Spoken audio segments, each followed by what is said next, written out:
Salut! Je m'appelle Lily Tremblay, j'ai 24 ans, j'ai du Saguenay-Lac-Saint-Jean. Je suis atteinte dans le fond de l'ataxie Charlevoix-Saguenay, qui est une maladie régionale propre à cette région, puis à Charlevoix. Qu'est-ce que l'ataxie récessive spastique de Charlevoix-Saguenay? Il s'agit d'une maladie neurologique atteignant le mouvement, l'équilibre et la coordination.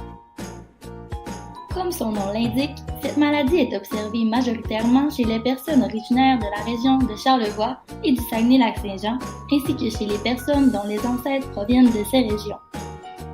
Bien que cette maladie touche plus de 300 personnes au Québec et que certains cas ont été observés dans d'autres pays tels que le Japon, l'Italie, la Tunisie et la Turquie, celle-ci demeure peu connue.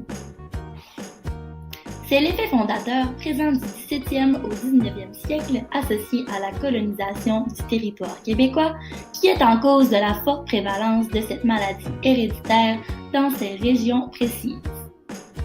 Effectivement, un accroissement trop important de la population présente dans la région de Charlevoix a engendré la migration de 21 familles vers le Saguenay-Lac-Saint-Jean.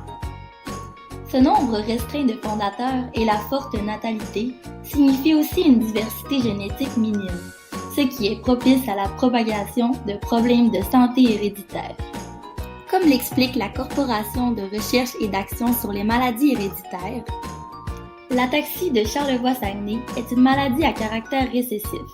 Cela signifie que celle-ci se manifeste lorsqu'un individu possède 2 copies du gène défectueux. L'individu en question est alors atteint à la naissance. Une personne ne possédant qu'une seule copie du gène défectueux récessif est porteur sans être atteint de la maladie. Les maladies récessives sont obligatoirement transmises par 2 parents. Lorsque 2 parents sont porteurs d'une copie du gène défectueux, les probabilités de transmettre cette maladie récessive à leur enfant sont les suivantes. 25% de chances d'avoir un enfant atteint, 50% de chances d'avoir un enfant porteur du gène sans qu'il soit atteint de la maladie et 25% de chances d'avoir un enfant qui n'est ni porteur ni atteint de la maladie. Lily est originaire de la région où se trouve la plus grande proportion de personnes atteintes au Québec. En effet, selon un mémoire réalisé par l'Université de Sherbrooke, environ 175 personnes natives du Saguenay-Lac-Saint-Jean ont l'ataxie de Charlevoix-Saguenay. Considérant le fait qu'environ 300 personnes au Québec ont cette maladie, on remarque que 58% des personnes atteintes au Québec sont originaires de la région du Saguenay. De plus, bien qu'il y ait des différences au niveau géographique, aucune n'est présente au niveau du sexe.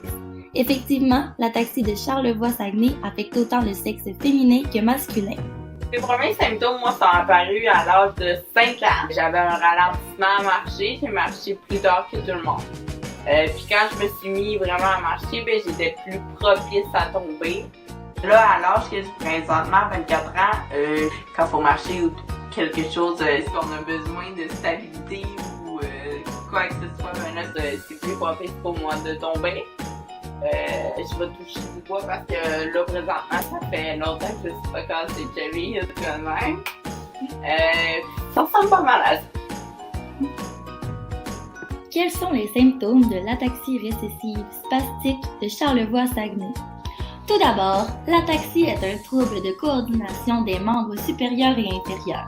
Cette maladie est dite récessive puisqu'elle nécessite 2 copies du gène défectueux pour se développer. Finalement, la spasticité a l'effet de spasmes musculaires qui entraînent de la raideur au niveau du tonus musculaire ainsi que de la douleur.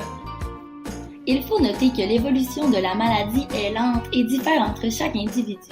Dès l'enfance, on peut remarquer des chutes fréquentes, un manque de coordination et des difficultés au niveau de la motricité. À l'adolescence, on voit une grande augmentation de la spasticité et des débuts de problématiques avec l'élocution. Une fois rendu à l'âge adulte, notamment passé l'âge de 30 ans, l'amyotrophie est le symptôme qui prend le plus d'ampleur. Celle-ci se définit par une faiblesse au niveau des muscles due à leur atrophie. Dans la plupart des cas, les personnes atteintes doivent se déplacer en fauteuil un peu après 40 ans. D'autres symptômes à titre non évolutif peuvent aussi être observables, tels que l'épilepsie, les grimaces involontaires et la dysphagie. Il est à noter que tous les symptômes sont de nature physique et qu'aucun retard mental n'est causé par cette maladie. Quelles sont les causes neurologiques de l'ataxie récessive spastique de Charlevoix-Saguenay? Au niveau neurologique, la maladie touche le cortex cérébral, le cervelet, la moelle épinière et les nerfs périphériques. Le gène associé à la maladie est le gène SAX, qui est localisé sur le chromosome 13. Ce gène permet la production de la protéine saxine présente dans le cerveau, les cellules de la peau et les muscles. Les causes de la maladie ne sont pas encore totalement comprises. Cependant, certaines hypothèses ont été formulées dans le but de tenter de les expliquer.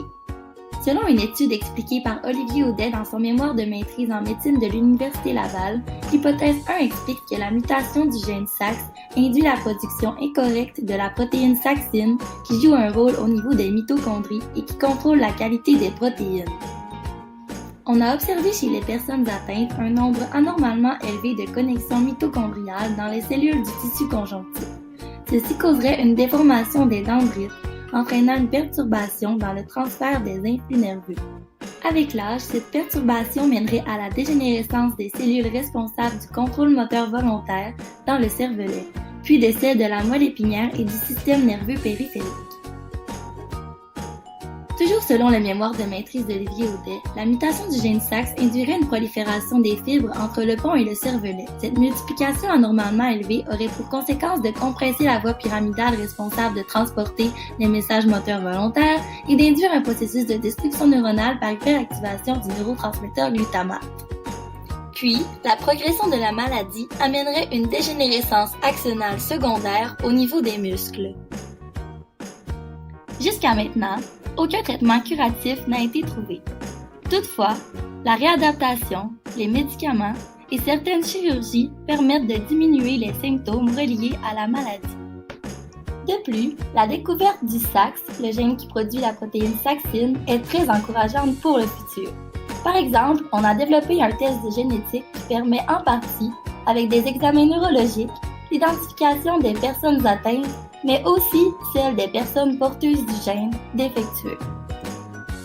Par ailleurs, les tests génétiques ont permis de découvrir l'existence d'une centaine de mutations génétiques responsables de la maladie. Pourquoi la réadaptation serait-elle nécessaire pour une personne atteinte de l'ataxie de Charlevoix-Saguenay? La réadaptation peut être utile pour les gens atteints de cette maladie, car cette dernière peut, entre autres, entraîner une diminution des habiletés physiques, une perte fonctionnelle et un surplus de poids. L'ergothérapie a pour but d'aider la réalisation des activités de la vie quotidienne, par exemple en présentant des aides techniques telles que des fauteuils roulants, des quadriporteurs et des barres d'appui ou en adaptant le véhicule. L'ergothérapie peut aussi aider au niveau de la motricité fine à l'aide d'exercices et au développement des habiletés préscolaires pour les enfants. D'autres professionnels ont une grande importance dans la réadaptation des personnes ayant l'ataxie récessive spastique de Charlevoix-Saguenay, tels que les physiothérapeutes et les kinésiologues.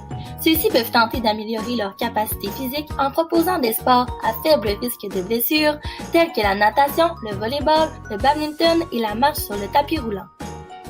En conclusion, l'ataxie récessive spastique de Charlevoix-Saguenay est une maladie génétique et dégénérative qui se concentre principalement dans les régions du Saguenay-Lac-Saint-Jean et de Charlevoix.